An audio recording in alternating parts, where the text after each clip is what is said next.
माननीय मनोहर लाल जी ने 2 सेशन पहले विधानसभा के सत्र में सोनीपत को मेट्रोपॉलिटन हब डिक्लेयर किया था। इससे पहले एक फरीदाबाद इस श्रेणी में आता है और गुड़गांव इस श्रेणी में आता है। सोनीपत तीसरे नंबर का ऐसा शहर है जहां कमिश्नरी लागू है। तो ये सब आप लोगों की मेहरबानी है, क्योंकि आप लोग जो अधिकांश लोग यहां बैठे हैं, आप अधिकतम लोग इंडस्ट्रियलिस्ट है, जो बड़ी बड़ी इंडस्ट्री चला रहे हैं, बड़े बड़े व्यापार चला रहे हैं। और लेकिन हमारे लोगों में एक बहुत बड़ी कमी है। जिस दिन चुनाव का रिजल्ट आना होता है तो हम कभी स्टार न्यूज देखेंगे, कभी जी न्यूज देखेंगे, कभी फलाना न्यूज देखेंगे, कभी धमकाना न्यूज देखेंगे।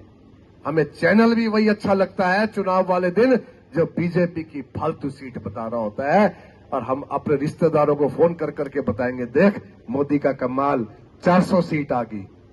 लेकिन कमी हमारे लोगों में एक है, जिस दिन वोट डालने का टाइम होता है, कुछ हमारे साथी तो बेंगलोर घूमने चले जाते हैं, कुछ कुल्लू मनाली घूमने चले जाते हैं, कोई शिमला घूमने चले जाते हैं, कोई हरिद्वार घूमने चले जाता है, कोई मसूरी घूमने चले जाता है। तो ये सबसे बड़ी ड्यूटी हमारी मातृशक्ति की है।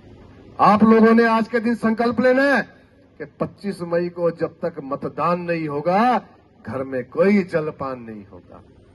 ये मातृशक्ति की बहुत बड़ी जिम्मेदारी है। और इस मॉडर्न युग में एक बहुत बड़ी सुविधा भी आपके हाथ है। अभी एक ऐप नया लॉन्च हुआ है, आप घर बैठे बैठे ये भी जानकारी प्राप्त कर सकते हो कि पोलिंग स्टेशन में कितनी भीड़ है। और 2014 से पहले एक सोनीपत में कितने रोजगार के साधन थे आप लोगों के समक्ष है।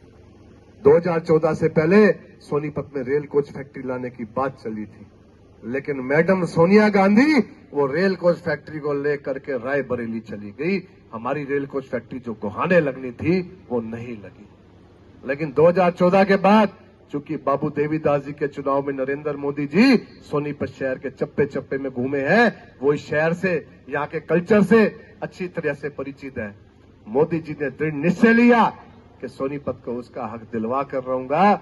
और आप लोगों के समक्ष है, आज भारत की सबसे बड़ी रेल कोच फैक्ट्री सोनीपत जिले में बन चुकी है। बड़ी में वो बन चुकी है जहां हमारे हजारों बच्चों को नौकरी मिलेगी।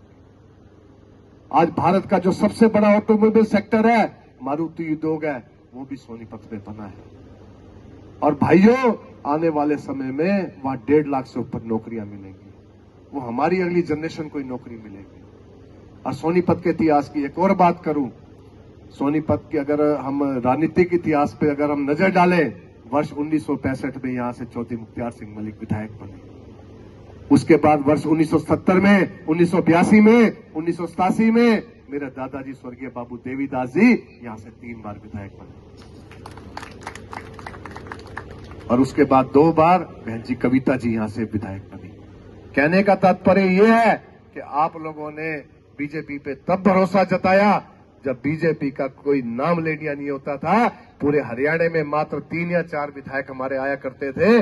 90 विधानसभा क्षेत्र है हरियाणा में, हमारे पास तो 90 कैंडिडेट भी नहीं होते थे 90 क्षेत्रों में उतारने के लिए। लेकिन आज की अगर हम बात करें, 2024 की बात करें, कश्मीर से कन्याकुमारी की बात करें, गुजरात से बंगाल की बात करें, ऐसा कोई प्रदेश नहीं, ऐसा कोई जिला नहीं, ऐसा कोई चौराया नहीं जहां मोदी आदि में भारतीय जनता पार्टी का परचम ना लहरा रहा। तो इन अनुकूल परिस्थितियों में मेरा आप लोगों से निवेदन है, किसी के बहकावे में मत आ जाना। मोहनलाल बडोली जी को सांसद तो बनाना ही बनाना है, क्योंकि इस लोकसभा क्षेत्र में 17 लाख वोट है, 9 विधानसभा क्षेत्र है। ये भी हमने आज दृढ़ निश्चय करना है कि अपने इस विधानसभा क्षेत्र से